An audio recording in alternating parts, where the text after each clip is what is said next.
పునరపి జననం పునరపి మరణం, పుట్టిన ప్రతి ప్రాణి మరణించక తప్పదన్న నగ్న సత్యాన్ని ఆయన ముందే గ్రహించారు.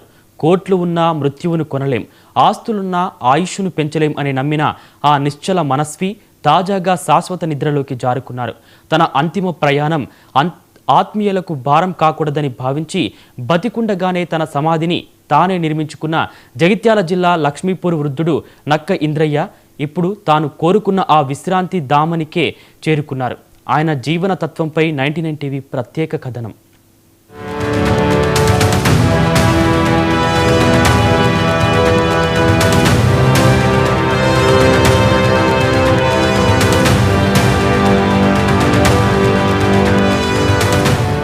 వందల కోట్ల రూపాయలకు అధిపతైన ఒక్క నిమిషం ఆయుష్ కొనలేడు. ప్రపంచాన్నే జయించినా మృత్యువును మాత్రం జయించలేడు. ఈ మాటలు సాధారణంగా వినిపించినా వాటిని నిజంగా నమ్మి ఆచరణలో పెట్టే వ్యక్తులు అరుదు. అలాంటి అరుదైన వ్యక్తుల్లో జగిత్యాల జిల్లాకు చెందిన నక్క ఇంద్రయ్య ఒకరు. ఆయన మాటల్లో మాత్రమే కాదు, జీవితంలో ప్రతి అడుగులోనూ ఈ సత్యాన్ని ఆచరించి చూపిన ధన్యజీవి.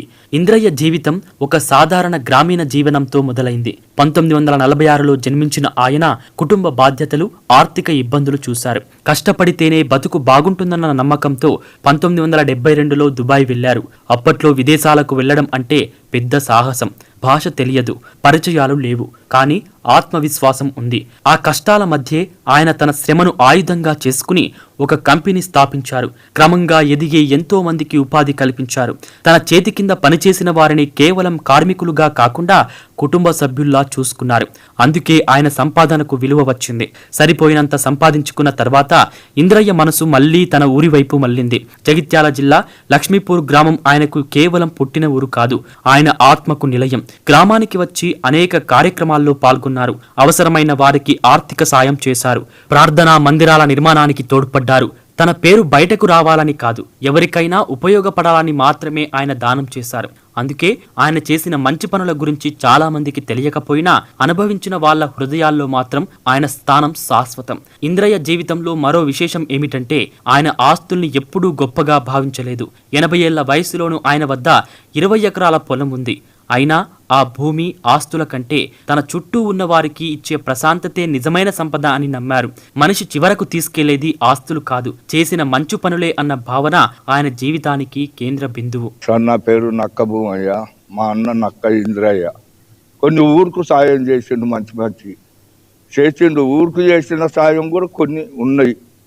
గురి సమాధి తాను ఎక్కడ తీసుకుపోయి నన్ను మధ్యలో పెడతారేమో అని చెప్పి ఆయననే సొంతం సమాధి కట్టుకున్నాడు. లోపల నుంచి మద్రాసు నుంచి సుతార్లను తెప్పించి బండతోని సమాధి కట్టి కింది నుంచి మీ దాకా మొత్తం సమాధి కట్టుకొని తన భార్య దుబ్బవని కూడా అదే జాగ లోపల చనిపోయినాక పెట్టిండు.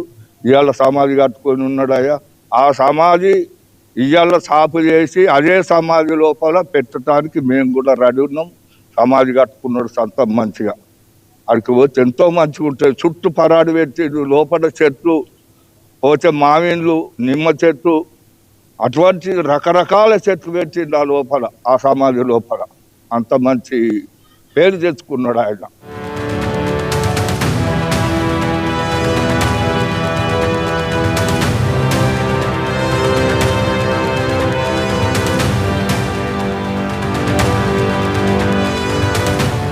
చాలా మంది చావు గురించి ఆలోచించడానికే భయపడతారు. కానీ ఇంద్రయ్య మాత్రం మరణాన్ని ఒక భయంగా కాదు, ఒక బాధ్యతగా స్వీకరించారు. తాను కన్ను మూసిన తర్వాత తన బిడ్డలు, కుటుంబ సభ్యులు అంతిమ సంస్కారాల విషయంలో ఇబ్బంది పడకూడదని ముందే ఆలోచించారు. సుమారు 10 నుంచి 12 లక్షల రూపాయల భారీ వ్యయంతో తన పొలంలోనే గ్రానైట్ రాళ్లతో ఒక భవ్యమైన సమాధిని నిర్మించుకున్నారు. ఇందుకోసం మద్రాసు నుంచి నిపుణులైన మేస్త్రీలను కూడా రప్పించారు. ఇది వినడానికి ఆశ్చర్యంగా అనిపించినా ఇంద్రయ్య దృష్టిలో అది సహజమైన విషయం.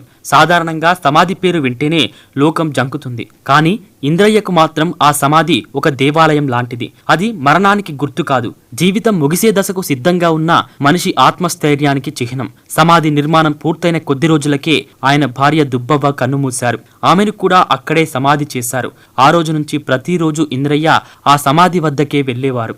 చుట్టూ శుభ్రం చేయడం, పూల మొక్కలను చూసుకోవడం, ఒంటరిగా పాటలు పాడుకుంటూ గడపడం ఆయనకు అలవాటుగా మారింది. నీవు దాచుకున్నది ఎప్పటికైనా జారిపోతుంది, ఇతరులకు సహాయపడింది మాత్రమే నీ ఖాతాలో జమ అవుతుంది అని ఇంద్రయ్య గట్టిగా నమ్మేవారు. అందుకే దానం, సేవ, మానవత్వం ఆయన జీవితంలో కీలకంగా మారాయి. చావు ఎప్పుడొస్తుందో తెలియదు, కానీ అది వచ్చినప్పుడు భయపడాల్సిన అవసరం లేకుండా జీవించాలి అన్నది ఆయన తత్వం. కింద అంటే ఆయన ఇలా చనిపోవడం చాలా బాధాకరం. వాస్తవానికి ఆయన వేయాల్సింది, పుట్టడం చిన్న జాతిలో పుట్టినా కూడా గుణం మాత్రం పెద్ద గుణము. ఊరికి చేసిన సేవ ఎవరు మర్చిపోరు. జీవితం నేను ఉన్నా పోయినా కూడా మర్చిపోకుండా ఉండాలని ఊరికి ఎంతో సేవ చేసిండు. దాంతోపాటు ఆయన సమాధి ఆయననే నిర్మించుకుండు. ఎందుకు నిర్మించుకుండు మేము అడిగినాం ఒకసారి. అంటే తాత్కాలిక బాపు ఏంది గిట్ల ఎందుకు వేసుకుంటున్నా అంటే, నేను చనిపోయినా కూడా నా కొడుకులకు కానీ నా మనవలకు కానీ ఎవరికి ఇబ్బంది ఉండకుండా నా సమాధి నేనే కట్టుకుంటా. నా భార్య సమాధి కూడా ఇక్కడనే ఉంది కాబట్టి మేము ఇద్దరితో, అంటే చనిపోయినా నేను సగం కాబట్టి మా భార్య సగం నేను సగం, ఇద్దరం ఒకటే కాడ ఉండాలని ఒక సంకల్పంతో ఆయన సమాధి ఆయన ఎక్కడికెళ్ళో మామూలుగా అయితే మద్రాసు నుండి తీసుకొచ్చి ఆయన సమాధి ఆయననే ఎట్లా ఏ విధంగా డిజైన్ చేసుకోవాలో అది ఆయనకు నచ్చిన విధంగా ఎవరిని అడగకుండా, అంటే ఎంతో రకాల ఎంతో మంది దగ్గర తిరిగిండు కళాకారుల దగ్గరికి, కానీ ఆయనకు నచ్చిన విధంగానే సమాధి నిర్మించుకోవడం అది కూడా ఒక గొప్ప విషయం. ఎవరికి ఇబ్బంది చనిపోయినా కూడా నాతో పాటు ఎవరికి ఇబ్బంది ఉండొద్దని, వాళ్ళ కొడుకులకు ఆర్థికంగా ఇబ్బంది ఉండొద్దని ఆయన సమాధి ఆయనే నిర్మించుకోవడం.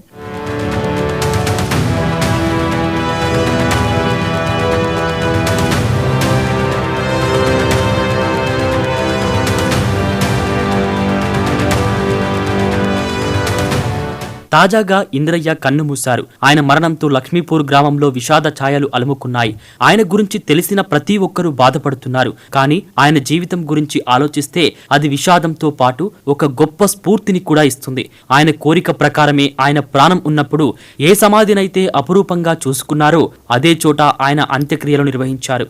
అది ఆయన జీవితానికి ముగింపు కాదు, ఆయన ఆలోచనలకు శాశ్వత ముద్ర.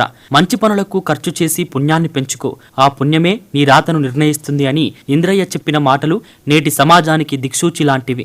ఆస్తుల కోసం పాకులాడే ఈ లోకంలో తన ఆఖరి మజిలీని తానే సిద్ధం చేసుకుని ప్రశాంతంగా అనంతలోకానికి వెళ్లిన ఇంద్రయ్య చర్య ఒక గొప్ప జీవిత పాఠం. ఆయన జీవితం మనకు ఒకే విషయం చెబుతుంది, మనిషి ఎంత సంపాదించాడు అన్నది కాదు, ఎలా జీవించాడు అన్నదే చివరకు మిగిలే నిజమైన వారసత్వం. ఈచాల మండలం లక్ష్మీపురం గ్రామంలో నక్క ఇంద్రయ్య గారు మరణించడం చాలా బాధాకరం.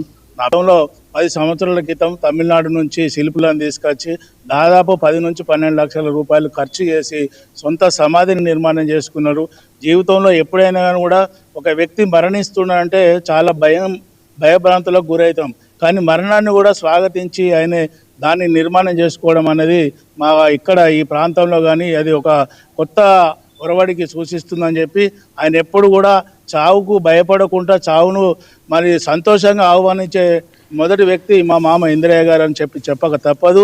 వారి ఆత్మకు శాంతి చేకూర్చాలని ఏదైతే ఆయన చివరి కోరికతోని ఆ సమాధి నిర్మాణం చేసుకున్నాడో అదే సమాధి కార్యక్రమంలో వారి యొక్క పూర్తి పార్థివ నుంచి ఆ సమాధి కార్యక్రమం కూడా వారి కోరిక మేరకు కుటుంబ సభ్యులందరం కూడా వారి కోరిక మేరకు దాన్ని నిర్వహించడం జరుగుతుంది.